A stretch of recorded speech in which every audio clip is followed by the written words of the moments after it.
مستدرک میں ہے، حضرت شفیق رحمۃ اللہ علیہ، وہ کہتے ہیں میں اور میرا ایک دوست حضرت سلمان فارسی کے مہمان بنے۔ حضرت سلمان فارسی رضی اللہ، وہ سلمان فارسی جنہیں نبی پاک نے کہا سلمان منا اہل البیت، سلمان کو صرف صحابی نہ سمجھنا، اسے میں نے اپنے خاندان میں شامل کر لیا ہے۔ کہتے ہیں ہم حضرت سلمان فارسی رضی اللہ تعالیٰ عنہ کے مہمان بنے، وہ ہمارے میزبان ہوئے۔ بڑا سادہ سا کھانا، حالانکہ وہ گورنر تھے، بڑا سادہ سا دال روٹی انہوں نے ہمارے سامنے پیش کی، اور پھر پیش کرتے ہی وہ کہنے لگے کہ اگر نبی کریم علیہ السلام تکلف میں مبتلا ہو کر میزبان مہمان کی خدمت کرنے کو حکم دیتے تو میں بھی تکلیف کرتا، لیکن حضور نے آسانیاں دی ہیں تو میرے پاس جو بن پڑا ہے وہ میں لے آیا ہوں۔ تو کہتے ہیں میرا دوست کہنے لگا حضور سارا کچھ ٹھیک ہے پر تھوڑا سا پودینہ مل جائے نا، تھوڑا سا پودینہ۔ کیا پودینے کی چٹنی ہمارے یہاں استعمال ہوتی ہے؟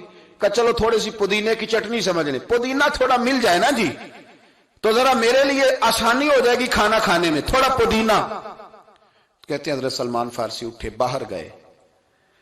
اب تو لوٹے صرف واش روم میں استعمال ہوتے ہیں، اس زمانے میں لوٹے کا سب سے اہم کام تھا، اس سے وضو کیا جاتا تھا، وضو کی اہم ضرورت تھی لوٹا، اس سے پانی ایک ترتیب سے نکلتا تھا، اسی طرز پر پھر آج ٹوٹیاں بنائی گئی۔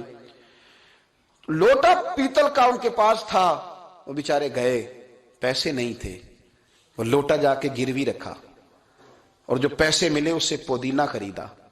حضرت سلمان فارسی بوڑھے ہو گئے تھے، فرماتے ہیں پودینہ میں نے مہمانوں کو دے دیا اور میں سوچنے لگا کہ کیسے وضو کروں گا۔ اگر لوٹے میں پانی ڈال لیتا تھا تو آسانی سے وضو ہو جاتا تھا، اب کنویں سے جب نکالوں گا تو اس برتن سے وضو کروں گا تو بڑھاپا ہے۔ کہتے میں بڑا پریشان تھا، لیکن خیر مہمان آئے تھے، ان کو کھلا دیا پودینہ۔ تو فرماتے ہیں ختم جب ہوئی نا محفل، وہ جانے لگے مہمان، تو جاتے دفعہ کہنے لگے یا اللہ تیرا شکر ہے تو نے ہمیں اسی کھانے پر قناعت عطا فرمائی اور ہمارا پیٹ بھر گیا۔ تو حضرت سلمان فارسی کہتے ہیں جب انہوں نے کہا نا شکر ہے، اسی کھانے پہ قناعت دی، صبر دیا ہمیں، تو جناب سلمان فارسی بول پڑے، فرمانے لگے اگر تم قناعت والے ہوتے نا تو میرا لوٹا گروی نہ ہوتا، وہ میرا لوٹا گروی پڑا ہے۔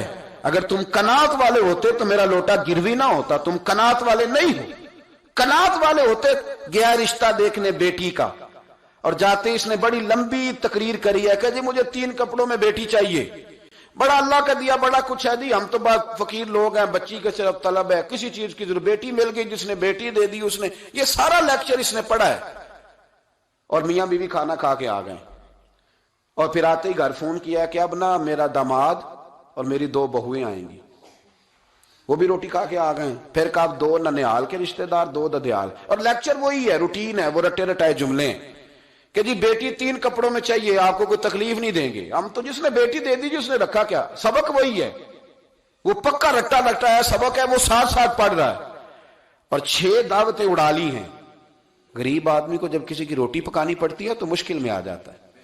6 دعوتیں کھانے کے بعد کہتا ہو میں ضرور کر لیتا، لیکن بچوں کا جو ماموں ہے نا اس کی بیوی نہیں مانتی تو میں کر لیتا۔ تو جو 6 دعوتیں تم نے اڑائی ہیں، اگر تم قناعت والے ہوتے تو پھر تم یہ کام نہ کرتے۔ اتنی تکلیف میں مبتلا کیا سامنے والے۔